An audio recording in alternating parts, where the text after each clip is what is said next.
श्री शिवाय नमस्तुभ्यम। हर हर महादेव। स्वागत है आप सभी का आज के महत्वपूर्ण वीडियो में, जिसके माध्यम से आप विवाह की कामना पूर्ति के लिए उपाय जानेंगे।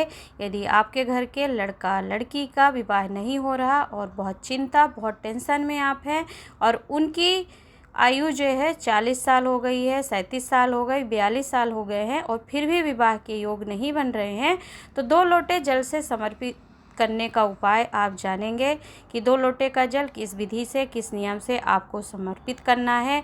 इस विधान का वर्णन पूज्य गुरुदेव हाल ही की कथा में डे 6 में रतनगढ़ चूरू राजस्थान से श्री शिव महापुराण कथा श्रवण करवा रहे हैं।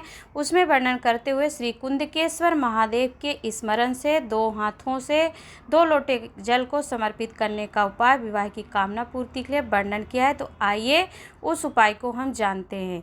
देखिए, जिन लड़का लड़की का विवाह नहीं हो रहा है उनको विवाह की कामना पूर्ति के लिए क्या करना है। यदि उनकी 40 साल 42 साल 37 साल के हो गए फिर भी विवाह नहीं हो रहा, बहुत टेंशन बहुत चिंता है, तो इस तरह स्क्रीन में आपको वीडियो में दिख रहा है 2 कलश में 2 लोटे में आपको जल ले लेना है और किसी भी शिवालय में जा करके दोनों हाथों में दोनों लोटे की जल की 2 धार आप एक साथ धीरे धीरे शिवलिंग पर गिराएंगे, अपने विवाह की कामना पूर्ति करेंगे और श्री कुंदकेश्वर महादेव का नाम ले करके दोनों पात्र का दोनों लोटे का जल आपको धीरे धीरे समर्पित करना है और पूरा समर्पित नहीं करना है, आधा आधा।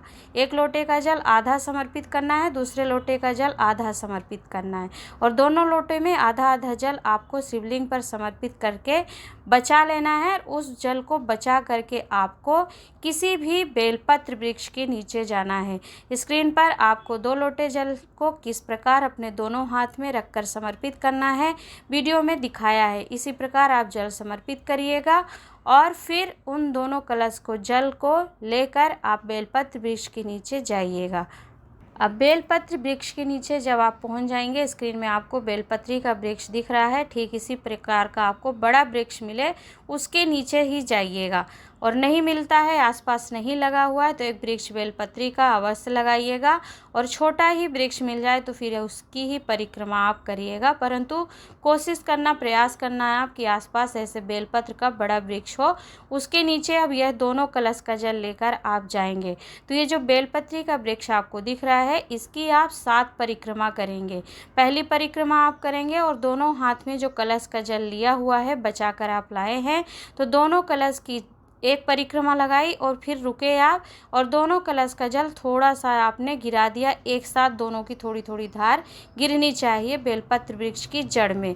फिर आपने दूसरी परिक्रमा लगाई और फिर से इसी तरीके से दोनों कलश के जल की धार आपने बेलपत्र वृक्ष के नीचे गिराई।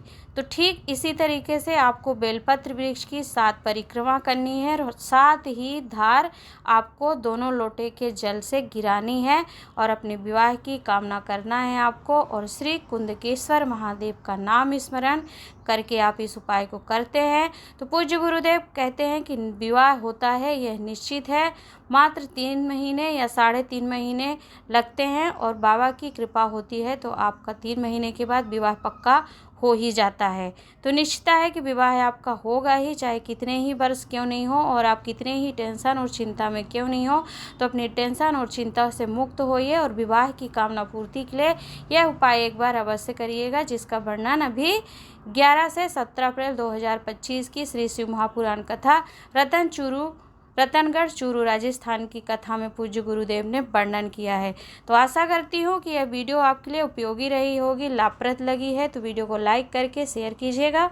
कुछ समझ में नहीं आया हो उपाय को लेकर तो आप कमेंट बॉक्स में पूछ लीजिएगा, हम उसे बताने का प्रयास करेंगे।